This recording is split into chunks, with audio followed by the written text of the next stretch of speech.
May 15th, 2025.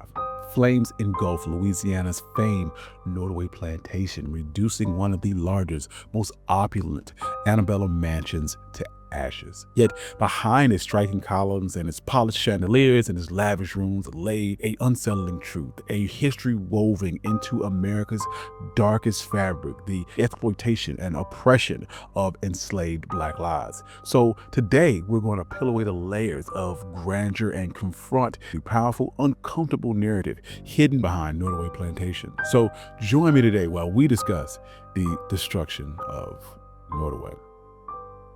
And if you like stories like this, you can find more stories like this at onemichistory.com. If you like audio-only episodes, you can find Mike Podcast wherever you get your podcast. But without further ado, let's get started. To understand the dark history of the Nottoway Plantation, it requires stepping back to the Antebellum era, stretching from the War of 1812 until the onset of the Civil War in 1861. During these decades, Southern agriculture experienced an explosion of growth driven by global demand for cash crops like cotton, tobacco, rice, and especially sugar. Southern plantations swiftly embraced these lucrative commodities, amassing tremendous fortunes that generated tremendous political and social influence. Sugar emerged as a particularly profitable, and Louisiana was perfectly suited for sugarcane's finicky cultivation. Rapidly, it became America's sugar bowl, hinting at the sweetness but also masking the undeniable human suffering. Growing and harvesting sugar demanded punishing labor year-round, infamous for its harsh intensity, unyielding workdays, and dangerous conditions. Unlike cotton plantations, which offered a short period of relative downtime, sugar plantations required constant, grueling labor. Planters oversaw enslaved African Americans as essential machines rather than human beings, systematically forcing their bodies and spirits beyond endurance to maximize profits. On sugar plantations, enslaved Black men and women rose at dawn, harvesting in the blistering heat with machete-like tools designed to slice through tough sugar stalks. Loaded into carts, the stalks were then rushed over to sugar mills where enslaved laborers operated dangerous machinery designed to press the juice from the harvested crops. The boiling cauldrons, powerful presses, and the constant threat of horrific burns, injuries, and even death. Such awful conditions meant that life expectancy for enslaved individuals on sugar plantations was significantly lower than on farms cultivating other less taxing crops, an awful calculation that planters simply accepted, believing that Black human life was disposable in the pursuit of profits. Within this brutal economic system stood the Nottoway Plantation.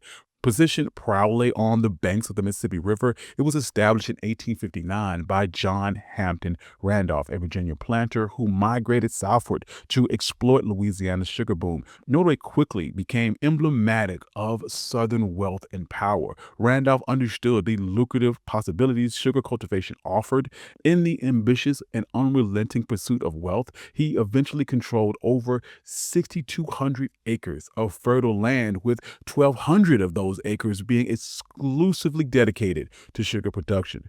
To maximize his profits, Randolph held at his height 155 enslaved African Americans forced to work, live, and die on his plantation. Randolph expressed his wealth boldly, commissioning New Orleans architect Henry Howard to craft a home of unparalleled wealth and size.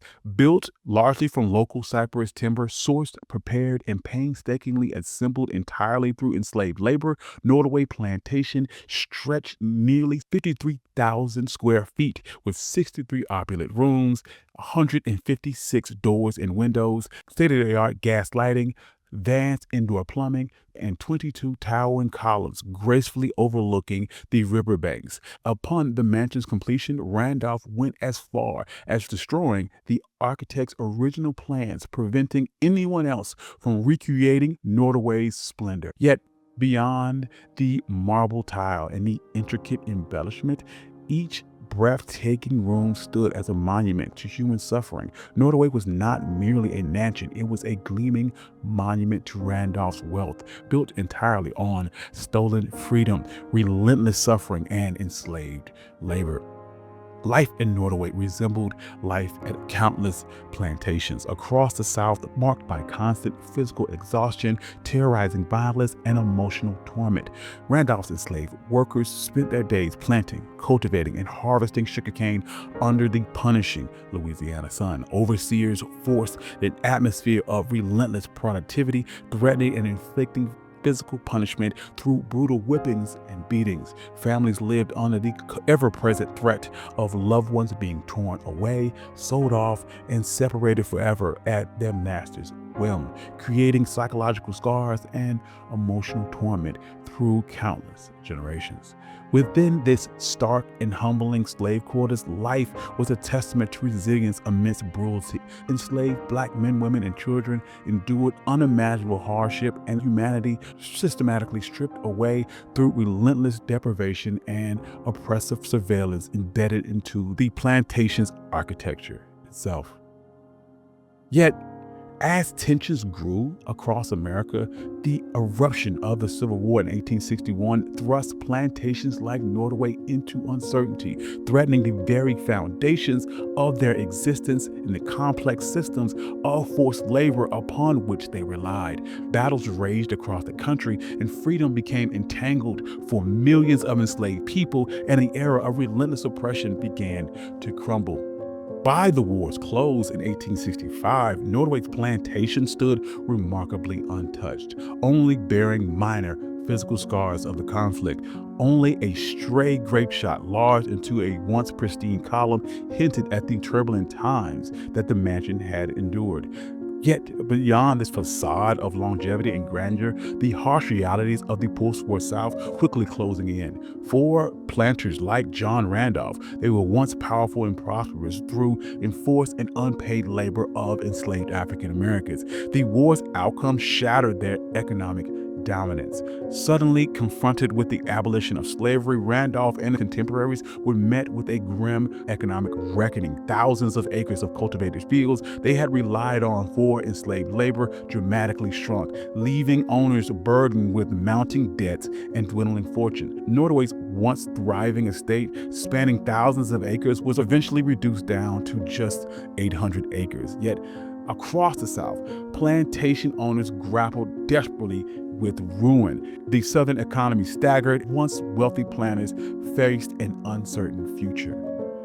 In response, Southern planters turned to a system that replicated slavery's profitability and control. Sharecropping. Under this seemingly fair arrangement, black families would rent parcels of land, paying a substantial portion of their harvest as rent. Yet, quickly, sharecropping revealed exploitative heart. Planters manipulated contracts, charged exorbitant prices for supplies, enforcing unfair obligations and debt that became impossible to escape. Rather than freedom, sharecropping imposed a cycle of poverty, generational economic entrapment, and exploitation that mirrored slavery in all but the name. And as the Southern economy was attempting to repair itself, a disturbing transformation began to take hold. Rather than confronting the powerful truths of enslaved suffering, plantation estates and their wealthy owners gradually began to reinvent themselves, shaping a sanitized, romanticized mythology of the antebellum life. Vast mansions, sprawling gardens, and wide porches became symbols of imagined elegance and refinement. Brochures and postcards invited tourists across America to marvel at the South's supposed glory days, deliberately obscuring centuries of forced labor, violence, and hardship. By the turn of the century, places like Nottoway have found themselves a new life, not through cotton or sugar, but as idealistic snapshots of the Old South, deliberately stripped of the brutality that created their wealth. Yet these romanticized narratives could not forever silence the truth. By the late 21st century, activists, historians, and descendants of enslaved individuals increasingly challenged these sanitized representations. Places like Nottoway's grand weddings and luxury hotel stays became focal points of criticism and debate. Pressure mounted. Critics questioned why the lavish facade of wealth and refinement was celebrated so enthusiastically, while the spirits and lies behind that grandeur remained hidden and forgotten and ignored. Then, May 15th, 2025, history would intervene.